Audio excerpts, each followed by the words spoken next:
Eleanor here. Trevor here. And we're from Topocata, a small indie animation studio based in Hertford, UK. And we specialise in our own technique of animation, which uses paper cutout and motion capture. And this is a podcast for all you creative types out there looking for tips and tricks from a small creative studio. Small professional creative studio, I should say. Yes, you should And say what's that. the tagline? The tagline is small media with a big impact. Excellent. You said it the other way around the other day. I did, yeah. I'm getting slightly better every time, hopefully. So what are we discussing today, Eleanor? So this is episode 17, and the title is Podcasting on a Budget. Part 1. Part 1, yes, Because sorry. we've just... Well, this is something we're probably going to discuss anyway. Yes. But we've realised this is a two-parter. This is a two-parter. We've just recorded something that just went on way too long, and we hadn't... So we suddenly realised there's a lot more. We hadn't quite realised that. So that's something to learn. Yes, exactly. And so we are going to discuss our setup. So we will be discussing the hardware that we use and the setup that we've got. Yes. And it is very much on a budget. So it's a good starting point for a lot of people that maybe are dabbling in podcasting. But also we're going to talk about how we actually set up the podcast.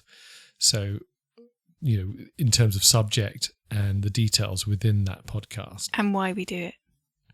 And yes, start with that. Why do we do it? Why do we do this?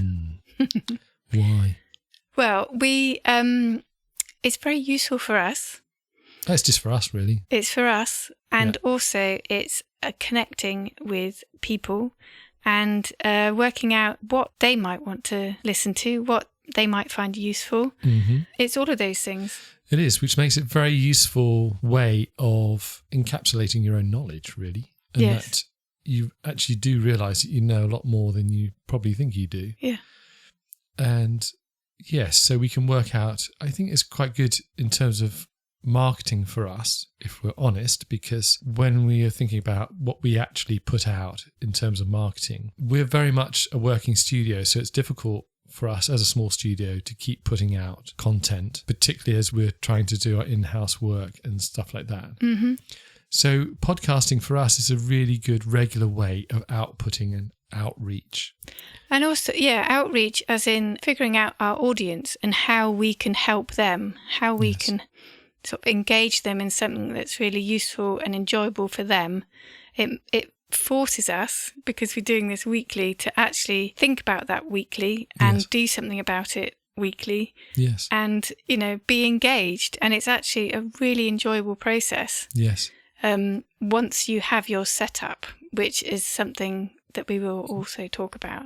Yeah, it's definitely been a good impact on making us consider every week what we have to offer and who we're directing that at. And the every week thing is very important too. So it's consistency, isn't it? It is consistency, yeah. So you do have to be prepared to kind of be consistent, put one out every week. We've missed a couple, haven't we? One was holiday and one was...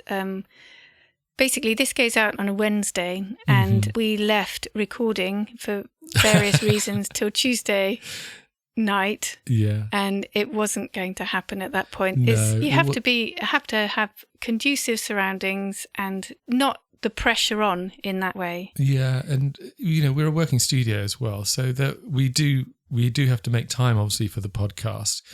And we're learning very much that you have to allot proper time to it. It can't be just something that you try and sort of cram in at the end of your week. So no, you have to kind of respect it basically, because absolutely you think of the subjects, and we've sort of constantly thinking of new subjects that we can talk about.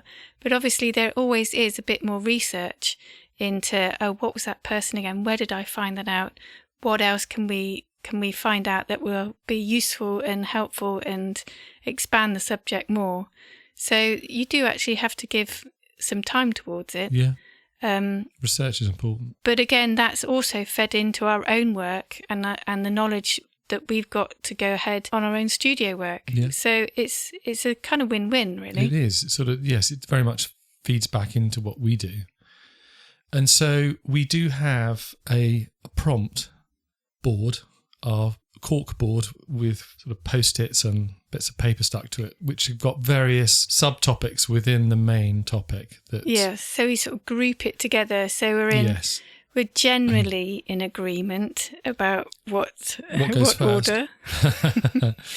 But not always. Great thing about it being on a cork board is obviously you can rearrange it. So we can discuss what's going to go first, try and build some structure to the podcast so that it's not just jumping all over the place. I mean, it does occasionally. Mm-hmm. You don't want to stop that sort of conversational style. Yeah, flow. But it's good to have that basis, particularly if there's specific topics with names of various, I mean, we're going to be discussing hardware and stuff like that. So, names that you have to prices, remember. All those things that do actually matter that may not be on the top of your head. Absolutely. But we also have, because we're aware of our sort of structure, we've now decided that we're going to record the podcast every other Monday.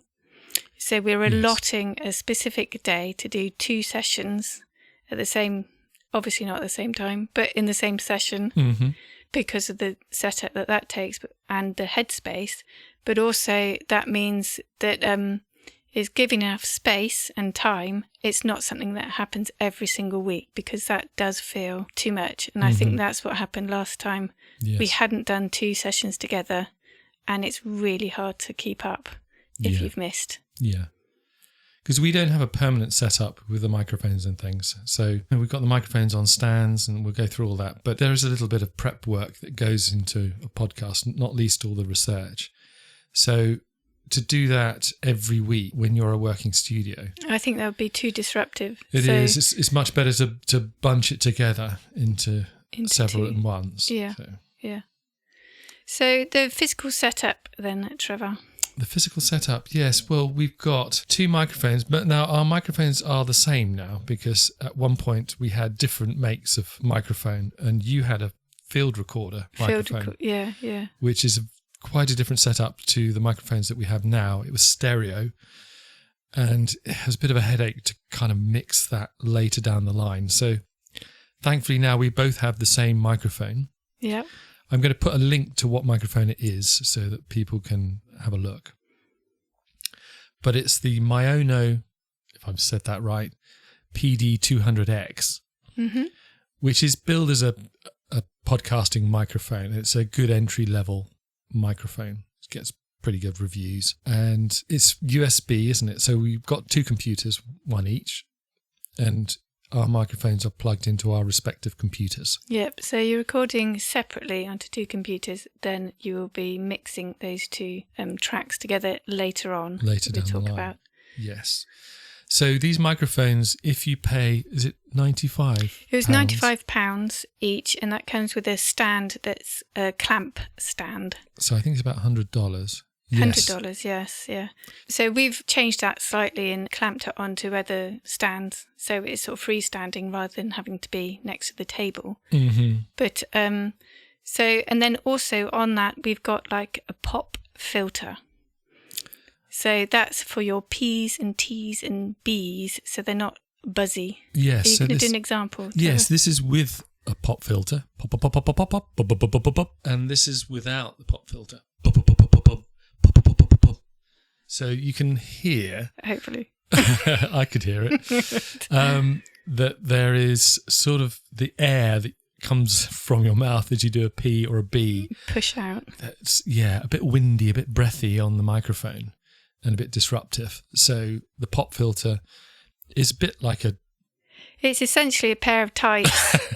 I did find a video on YouTube, that you can make your own by stretching a pair of tights around like a disc in between your mouth and the microphone. But they're not that expensive. They're about, I think... Full price is £12. Yes, or you get them in the charity shop. Or if you're lucky like me, you find one for £4 in the charity shop. And it dissipates that sort of breathiness you get from the P's and the B's. And it does make a good difference. It does. Now, some of the more expensive microphones, I noticed they don't have this So that must filter. Be built in, yeah. Yeah, so they must have that. And we're sort of assuming that you have your own headphones as well. So yes. So the back of the microphone has a headphone jack.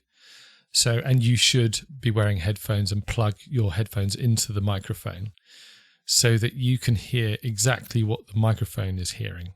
Yes, and you do hear differences. So we picked up on one earlier, didn't we? We did, yeah. So you thought your microphone was sounding a bit echoey, and we did realise that there was a problem with the recording. Yes, so it's like a double record or something, wasn't it? Yeah, so you wouldn't have picked that up if you hadn't been wearing the headphones. So they are important to make sure that you can hear exactly what the microphone is recording. Yeah. So also we sit a reasonable distance away from each other. So hopefully Trevor's voice is picked up on his own microphone, but not on mine, and also vice versa. It depends if someone around here laughs too loud. Yes. And we do, if I make a very loud noise, it does get picked up on your microphone. And we use that at the beginning of a recording, don't we? I clap 3 times. Yeah. And that's a little bit like the clapperboard they do at the start of a shot in a film. So you can line them up. You can line up the sounds from your microphone and my microphone with those 3 claps. Yeah. So they register on both microphones. So that just makes it easier later down the line. Yeah. And the other thing we do before we start is after the claps, before we talk, there's a little segment of silence. Yes. So that is because you get background hiss on microphones very often, especially on entry-level microphones. And if you record the background hiss later down the line in the software, which we'll talk about in another podcast. In part 2. In part 2, because we're just purely talking about the hardware setup at the moment. But next, in the future, whether it's going to be the next episode or whatever, we'll talk about the second half of that. Silence which to is be able more in to, the software. But yes, if you record the silence, then you're recording that background hiss, and that can help you later down the line to subtract that hiss from the audio. So that is something else we do at the start. Fantastic. The other thing we do is not record on a Tuesday night. This was the other thing, because the local church bells are just consistent. And then also on a Saturday morning, there's someone next door that does their leaf blowing.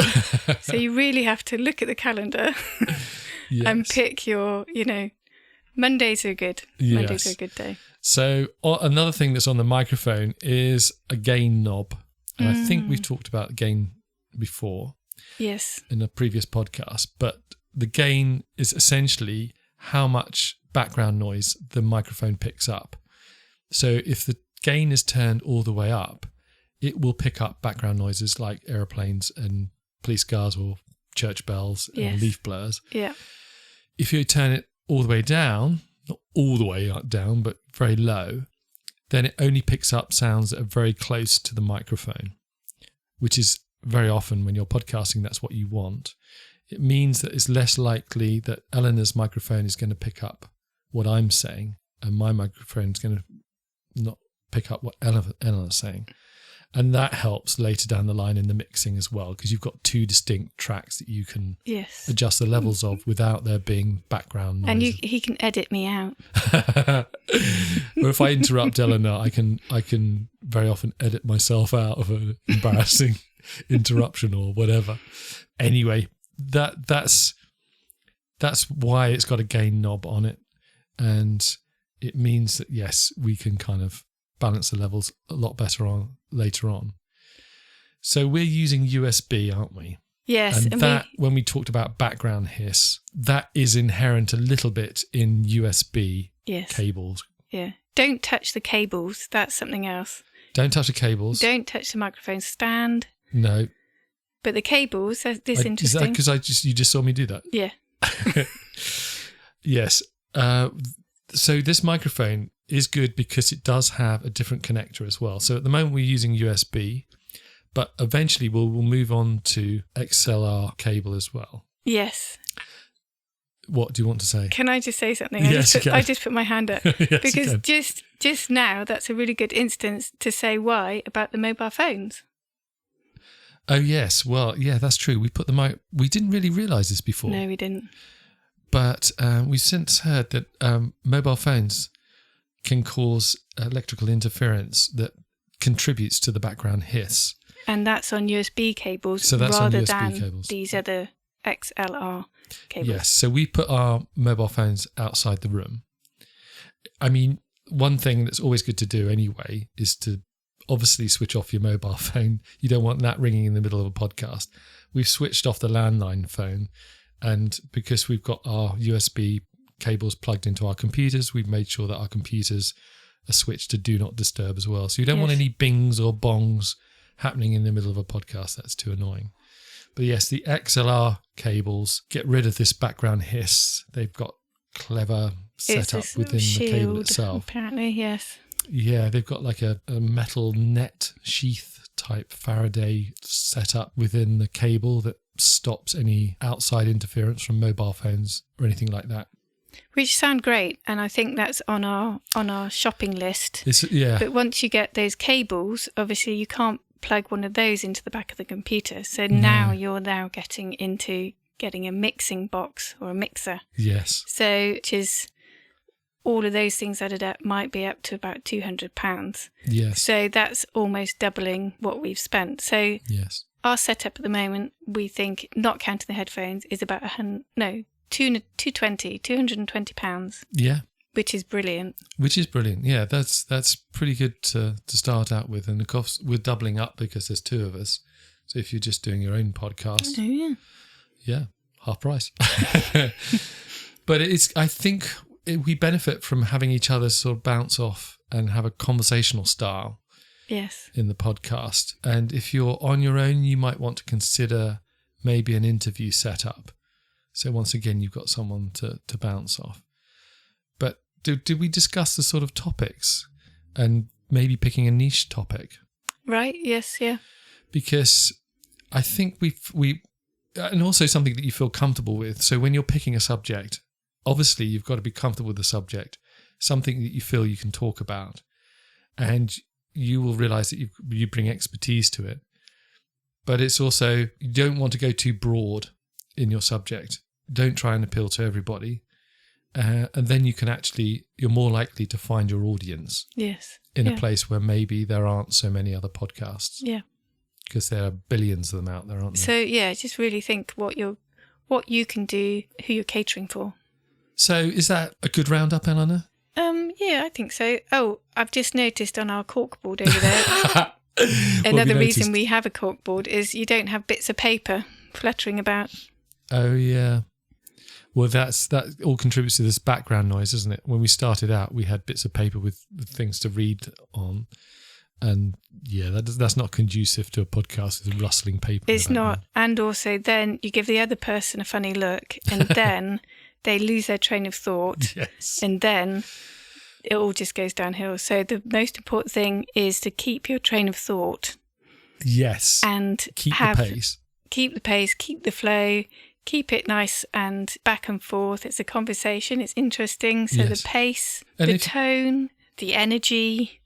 Keep the energy up. Keep the energy. If you make a mistake, it can be edited out. So the main thing is to keep going, isn't it? You repeat. Yeah. So if Trevor coughs, I just have to say it again as though I've, said it. As if it didn't happen. And then it can just be cut together later. So, yes, absolutely keep going. And we don't always hit it the first time round, do we, Anna? No, we don't. It's usually a second round. So the first round is sort of discussing it. We do record it, just in case. It's brilliant. Yes. But generally, it's the second time. Generally, it's the second time when we're happy with the flow of it. We know what we want to get across. And we've got that kind of conversational thing happening. Exactly. And then it's basically into the software and... don't go there. We're not going there. That's exactly what I was about to say. That's part 2. That is part 2 of the podcast. Yes. So I think that covers everything. And thank you very much for listening. What do we want people to do, Anna? comment. Please do comment and tell us what setups you're using or what kind of helpful hints you have. Or got any questions? Any questions? Yeah. Absolutely. Please do share this podcast with anyone else you think who would find it interesting. Yes. And join us on our blog. Yes. Sign up to a mailing list. And I'll put all the links in the description anyway. But I think we'll leave it there. Thank you very much for listening. Thank you. And we'll see you next week. Okay. Thank you. Bye. Thanks. Bye.